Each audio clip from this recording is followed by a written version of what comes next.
4 फरवरी 1986 के दिन ऑस्ट्रेलिया में एक औरत की डेड बॉडी मिली और उस बॉडी को देखकर ये स्पष्ट था कि मौत से पहले किसी ने उसे बहुत बुरी तरह से टॉर्चर किया था। उसके पूरे शरीर पर और खास तौर पर उसके ब्रेस्ट पर कई खरोंचे, कट के निशान और घाव थे। उसकी दोनों आंखें सूजी हुई थी और काली थी। उसकी नाक और गाल की 2 हड्डियां टूटी हुई थी। उसकी एक उंगली भी पूरी तरह से कट गई थी। उसकी उंगली की नोक से लेकर हाथ तक कट का निशान था। ऐसा माना जा रहा था कि हमलावरों से चाकू छीनने की बेताब कोशिश के कारण ऐसा हुआ होगा और आखिर में उसकी गर्दन को बुरी तरह से काट दिया गया, जिससे उसका सिर लगभग धड़ से अलग हो गया था। इस महिला की हत्या ऑस्ट्रेलिया के इतिहास के सबसे जघन्य अपराधों में से एक है। ये अनीता लोरेन कोबी की कहानी है। 26 वर्षीय अनीता लोरेन कोबी एक समय सिडनी के अस्पताल में नर्स थी। वो एक ब्यूटी कॉन्टेस्ट की विनर रही थी और उसे एक प्रोफेशनल मॉडल बनने के लिए काफ़ी सुंदर माना जाता था, लेकिन उसने इसके बजाय नर्सिंग करना चुना। वो अपने माता पिता गैरी और ग्रेस लिंच के साथ ब्लैक टाउन नामक शहर के साधारण पारिवारिक घर में रहती थी। अनीता के पिता गैरी लिंच एक रिटायर्ड नौसैनिक थे। उनका परिवार अधिकांश खाली समय पारिवारिक सैर पर एक साथ बिताते थे। अनीता एक अच्छी स्टूडेंट थी और ब्लैक टाउन के इवांस हाई स्कूल में अपने क्लासमेट के बीच बहुत फेमस थी। जब वो 20 साल की थी तब एक फैमिली फ्रेंड ने उसे मिस ऑस्ट्रेलिया ब्यूटी कॉन्टेस्ट में भाग लेने के लिए प्रेरित किया, जिसके बाद अनीता के परिवार ने $10,000 जुटाए और अनीता ने उस ब्यूटी कॉन्टेस्ट में भाग लिया और अनीता वो कॉन्टेस्ट जीत गई, जिसके बाद अनीता को Miss Western Southern pageant queen का ताज पहनाया गया। उसकी सुंदरता की तस्वीरें सभी अखबारों में छपी और वो रातों रात सेलिब्रिटी बन गई। लेकिन अनीता सुर्खियों में नहीं आना चाहती थी। वो एक ग्लैमरस जीवन जी सकती थी, लेकिन अपने माता पिता की खुशी के लिए उसने सिडनी अस्पताल में एक प्रशिक्षण नर्स के पद के लिए आवेदन किया। उसका आवेदन स्वीकार कर लिया गया और अनीता एक नर्स बन गई। अनीता अपने काम में इतनी अच्छी थी कि उसे माइक्रो सर्जरी के हाईली स्पेशलाइज्ड एरिया में नर्स के रूप में स्वीकार कर लिया गया। सिडनी अस्पताल में कार्यरत अनीता लिंच को अपने से 3 साल सीनियर एक युवा नर्सिंग स्टूडेंट जॉन कोबी से प्यार हो गया। जॉन और अनीता एक दूसरे के बहुत करीब आ चुके थे। उनकी फिल्मों और म्यूजिक में समान रुचि थी और वो एक साथ पढ़ाई भी करते थे। अनीता के माता पिता को जॉन पसंद आया। वो सहमत हुए कि उनकी बेटी ने एक अच्छा विकल्प चुना है, जिसके बाद अनीता और जॉन कोबी की शादी एक चर्च में हो गई। उन्होंने बड़े पैमाने पर विदेश यात्रा की और कुछ समय के लिए New South Wales North Coast पर कफ हार्बर में रहे और वहीं पर काम किया, जिसके बाद वो 1985 में सिडनी लौट आए और कुछ ही महीनों के भीतर उनकी शादी बेवजह खत्म हो गई, जिसके बाद अनीता ब्लैक टाउन में अपने माता पिता के साथ रहने के लिए वापस चली गई। इस युवा जोड़े ने अपनी वैवाहिक समस्याओं को अपने तक ही सीमित रखा, लेकिन ये स्पष्ट था कि वो दोनों अपने डिवोर्स से बहुत दुखी थे। अलग होने के बाद भी वो लगातार फ़ोन पर एक दूसरे से जुड़े रहे, लेकिन वो कभी वापस एक साथ नहीं आए। अनीता को सिडनी अस्पताल में अपनी पुरानी नौकरी वापस मिल गई। उसने अपनी टूटी हुई शादी के दर्द को भूलने के लिए खुद को अपने काम में झोंक दिया और अपना अधिकांश समय हॉस्पिटल में और अपने सहयोगियों की संगति में बिताया। नर्स अनीता को इस बात से कोई फर्क नहीं पड़ता था कि वो कितने घंटे काम करती थी। देर रात तक काम करने के बाद वो अपने पिता को फ़ोन करके ब्लैक टाउन स्टेशन बुला लेती थी और वो आकर उसे घर ले जाते थे। उसके पिता को कोई फर्क नहीं पड़ता था, चाहे वो सो रहे होते थे, फिर भी वो अनीता को लेने के लिए समय निकाल लेते थे। रविवार 2 फरवरी 1986 की शाम लगभग 5:30 बजे अनीता और उसकी 2 नर्सिंग फ्रेंड डिनर के लिए एक लेबनानी रेस्टोरेंट में गए। उसके उन दोस्तों में लिन ब्रेडशॉ और इलेन ब्रे थे। उन्होंने अनीता के साथ अपनी नर्सिंग की ट्रेनिंग की थी और वो दोनों अनीता की पुरानी दोस्त थी। उन्होंने उस दिन साथ में कुछ शराब पी, जिसके बाद लिन ने अनीता को घर के लिए सेंट्रल रेलवे स्टेशन पर छोड़ दिया। उसके दोस्तों ने अनीता को रात में उनके साथ रुकने के लिए कहा, लेकिन अनीता ने वहां रुकने से इनकार कर दिया और वहां से चली गई। उस रात अनीता के घर नहीं पहुंचने पर उसके पिता को कोई चिंता नहीं हुई, क्योंकि अनीता को अक्सर काम पर देरी हो जाती थी, इसलिए वो रात भर शहर में ही अपने सहकर्मियों के साथ रुक जाती थी। वो एक समझदार, जिम्मेदार महिला थी और उसके पिता गैरी लिंच के लिए चिंतित होने का कोई कारण नहीं था। जब अनीता अगले दिन अपनी ड्यूटी पर नहीं पहुंची तो सिडनी अस्पताल ने दोपहर में अनीता के घर पर फोन करके पूछा कि अनीता काम पर क्यों नहीं आई है। तो इस पर अनीता के पिता ने कहा कि वो अपने सहकर्मियों के साथ है। इस पर उन्हें बताया गया कि उसके सहकर्मी दोस्त तो पहले से ही ड्यूटी पर हैं। अब अनीता के पिता को टेंशन होने लगी। उन्होंने उन सभी जगहों पर फोन किया जहां उनकी बेटी जा सकती थी, लेकिन इसका कोई फायदा नहीं हुआ। इसके बाद उन्होंने ब्लैक टाउन पुलिस को अपनी बेटी की गुमशुदगी की रिपोर्ट दर्ज करने का फैसला किया। अब तक लिंच परिवार बेचैन हो गया था। परिवार केवल इंतजार कर सकता था और प्रार्थना कर सकता था कि अनीता कैसे भी अपने घर वापस आ जाए। 4 फरवरी की सुबह एक किसान ने देखा कि उसकी गायें खेत में एक जगह इकट्ठा होकर कुछ चर रही है, लेकिन जब उसने पास जाकर देखा तो उसने पाया कि ये किसी महिला की डेड बॉडी है जो पूरी तरह से नग्न हालत में थी। उसकी बॉडी को देखने पर ऐसा लग रहा था जैसे कि उसके हत्यारों ने उसे कांटेदार तार से कुछ दूर तक घसीटा हो। उसकी उंगली में मौजूद अंगूठी की वजह से ये पता चल पाया कि वो अनीता की डेड बॉडी है। पुलिस ने वो अंगूठी अनीता के माता पिता को दिखाई, जिसे देखकर उसके माता पिता ने ये पुष्टि करी कि वो अनीता की शादी की अंगूठी है।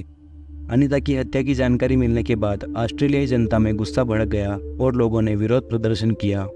6 फरवरी को NSW राज्य सरकार ने अनीता के हत्यारों की जानकारी देने के बदले 50,000 ऑस्ट्रेलियन डॉलर का इनाम घोषित किया। ब्लैक टाउन पुलिस स्टेशन में टास्क फोर्स का गठन किया गया। अनीता का कोई दुश्मन नहीं था और वो अपराधियों या ड्रग डीलरों के साथ शामिल नहीं थी। उसकी लाइफ में कोई सीक्रेट बॉयफ्रेंड नहीं था। अनीता को भी सम्मानजनकता का प्रतीक थी। टास्क फोर्स ने सैकड़ों स्थानीय अपराधियों की जांच करने का लंबा काम शुरू किया। जासूसों ने उन 2 दोस्तों का इंटरव्यू लिया जिसके साथ अनीता ने अपने आखिरी घंटे बिताए थे, लेकिन इसका कोई फायदा नहीं हुआ। ब्लैक टाउन रेलवे स्टेशन से कुछ 100 मीटर दूर न्यूटन रोड के निवासियों को पता चला कि रविवार की रात उन्होंने कुछ लोगों को जबरदस्ती एक लड़की को कार में बिठाते हुए देखा। वो लड़की चिल्ला रही थी। उन लोगों ने पुलिस को फ़ोन किया और उस कार के बारे में जानकारी दी। वो कार ग्रे रंग की किंग्सवुड सेडान थी। पुलिस ने उस फ़ोन कॉल की जांच की, लेकिन इलाके की तलाशी में कुछ भी पता नहीं चला। अब तक पुलिस निश्चित नहीं थी कि न्यूटन रोड पर जिस महिला का अपहरण हुआ वो अनीता को भी थी। हत्या के 1 सप्ताह बाद अगले रविवार को पुलिस ने अनीता की गतिविधियों को दोहराया। एक महिला कांस्टेबल ने उसी सड़क पर पैदल यात्रा की जिस पर एक कार रुकी और उस लेडी पुलिस ऑफिसर को लिफ्ट की पेशकश की, लेकिन वो अनीता कोबी के हत्यारे नहीं थे।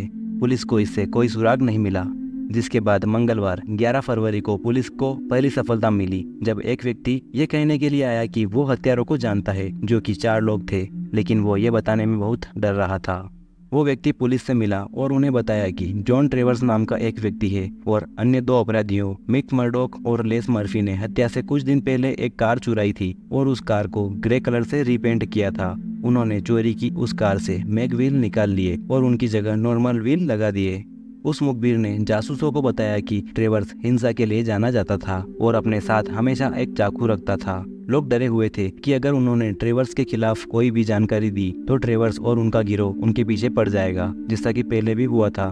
ट्रेवर्स का नाम पहले भी कई बार सामने आ चुका था, जिसके बाद पुलिस ने बहुत सावधानी से ट्रेवर्स के ज्ञात ठिकानों की जाँच शुरू कर दी। लेकिन उन्हें डर था कि अगर ट्रेवर्स और उसके गिरोह को पता चल गया कि वो उनका पीछा कर रहे हैं तो वो गायब हो जाएंगे।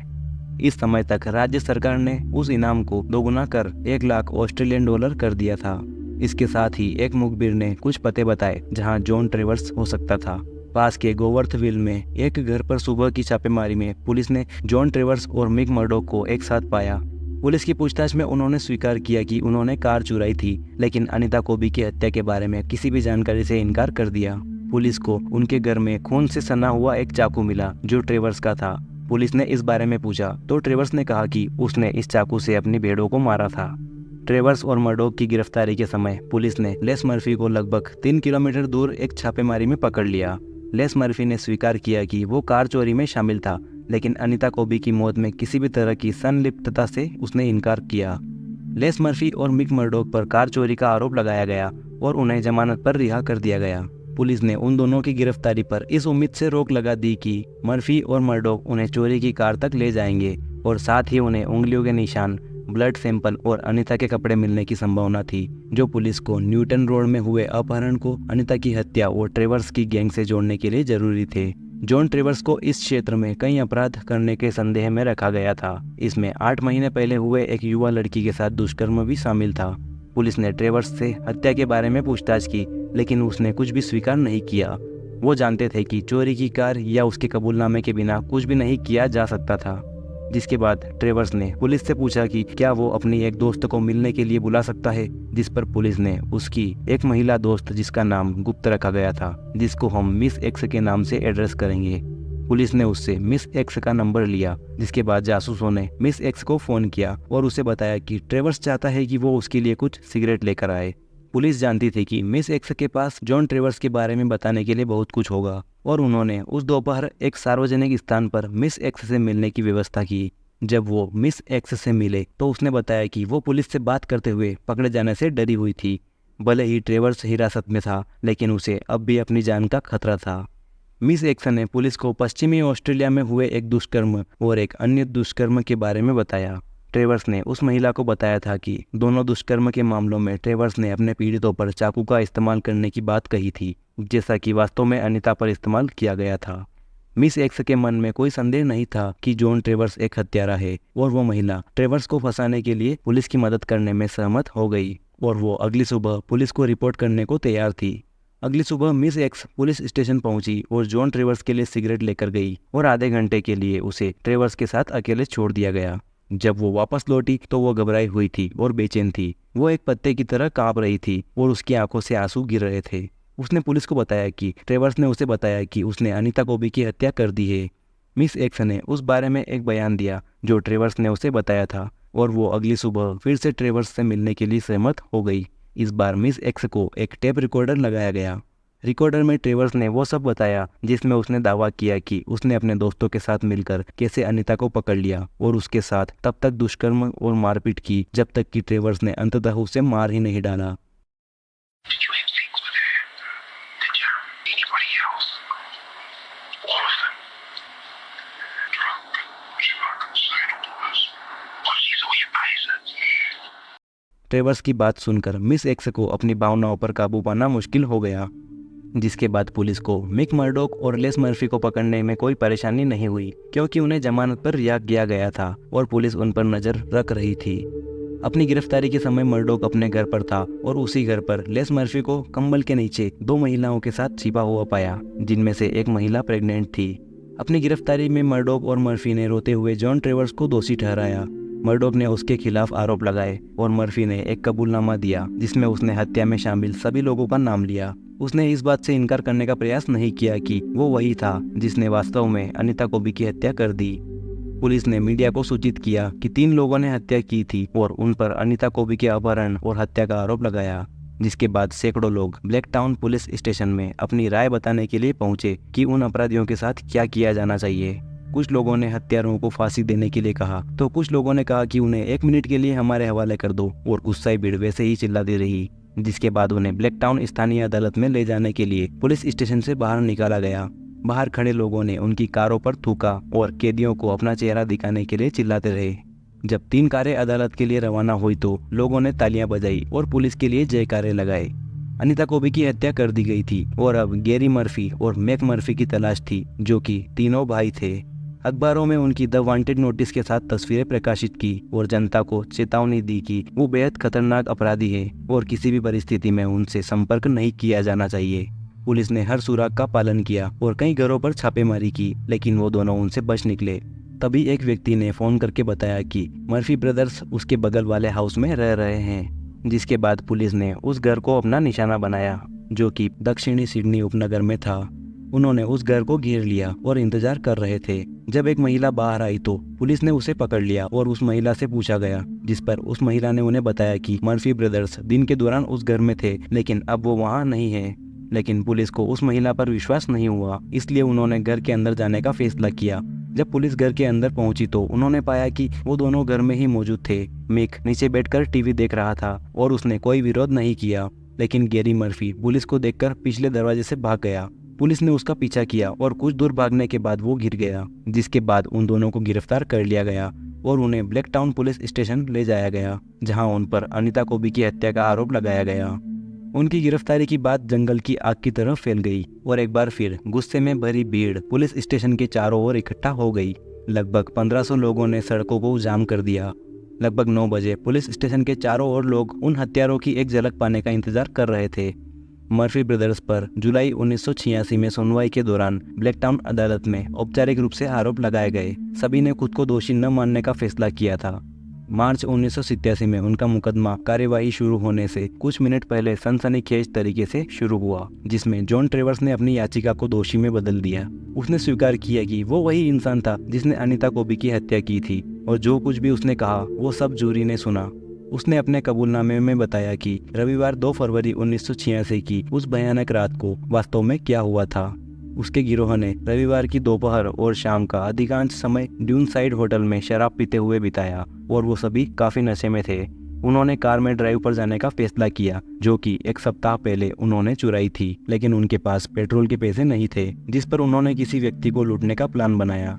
कुछ दूर जाने पर उन्होंने देखा कि न्यूटन रोड के किनारे कंधे पर बैग लटकाए एक अकेली महिला चल रही थी, जो कि अनीता थी, और वो एकदम सही लक्ष्य था। उन्होंने अनीता कोबी के सामने कार रोकी और ट्रेवर्स और मिक मर्डोक बाहर कूद गए और उसे कार में खींच लिया। उन्होंने पुलिस को बताया कि अनीता को चुनने का कोई विशेष कारण नहीं था, वो बस उस समय वहां मौजूद थी। अनीता ने बार बार उनसे कहा कि मुझे अकेला छोड़ दो, मैं शादीशुदा हूँ, लेकिन ट्रेवर्स और मर्डोक ने उसे पीटना शुरू कर दिया। उन्होंने अनीता को कार के पिछले हिस्से में बंधक बनाकर रखा और अनीता के पर्स से चुराए गए पैसों से उस गाड़ी में पेट्रोल भरवाया, जिसके बाद उन्होंने कार के अंदर अनीता को अपने कपड़े उतारने का आदेश दिया, लेकिन अनीता ने इनकार कर दिया और अपने हमलावरों से खुद को जाने देने की विनती की और कहा कि वो शादीशुदा है और इस समय अपने मासिक धर्म पर है। लेकिन उन लोगों ने उसकी एक न सुनी और अनीता के चेहरे पर बार बार मुक्का मारा, जिससे उसकी नाक और गालों की दोनों हड्डियां टूट गई। इसके बाद वो अनीता को एकांत में ले गए, जहां उसके साथ बार बार दुष्कर्म किया और उसके 5 हमलावरों द्वारा उसे लगातार पीटा गया। फिर वो अनीता को बेरहमी से कांटेदार तार की मदद से खींच के ले गए, जहां उन्होंने उसे फेंक दिया और कुछ समय तक उसका शारीरिक शोषण करते रहे और फिर वहां से चले गए। लेकिन कुछ समय बाद हमलावरों में से एक, जॉन ट्रेवर्स, चिंतित हो गया। उसने सोचा कि अनीता उन्हें पहचान सकती है, क्योंकि उसने उनके चेहरे देखे थे और उनके नाम सुने थे। इसलिए उसने अपने साथियों को अनीता को मारने के लिए मना लिया, जिसके बाद ट्रेवर्स ने बेरहमी से अनीता का गला काट दिया, जिससे उसका सिर लगभग दर्द से अलग हो गया। वो पांचों अपने घर पहुंचने तक उस घटना के बारे में मजाक करते रहे। ट्रेवर्स ने अपने कपड़ों पर लगे खून को साफ करते हुए अपनी मां को बताया कि उन्होंने एक कुत्ते को मार डाला है जो उन पर भौंक रहा था। मिक मर्डोक ने कार से अनीता का सारा सामान इकट्ठा कर लिया और उन्होंने सारे सबूत जला दिए। 5 दिन बाद वो उस चोरी की कार को झाड़ी में एक सुनसान जगह पर ले गए और उसमें आग लगा दी। 10 जून 1987 को 99 घंटे की विचार विमर्श के बाद जूरी ने सभी 4 लोगों को दोषी ठहराया। मिक मर्डोक और 3 मर्फी ब्रदर्स ने बहुत कम भावना दिखाई। माइकल पैट्रिक मर्फी और Gary Steven Murphy New South Wales की सबसे कठिन जेलों में अधिकतम सुरक्षा में है और वो वहीं मर जाएंगे। उन्हें कभी भी रिहा नहीं किया जाएगा। क्रोनिक वायरल लीवर रोग की जटिलताओं के कारण 21 फरवरी 2020 को 66 वर्ष की आयु में माइकल मर्फी का जेल में ही निधन हो गया। पोस्टमार्टम से पुष्टि हुई कि उसकी मृत्यु क्रोनिक वायरल लीवर इन्फेक्शन से हुई है। और इसी के साथ ये केस यहीं समाप्त होता है। अंत तक देखने के लिए धन्यवाद।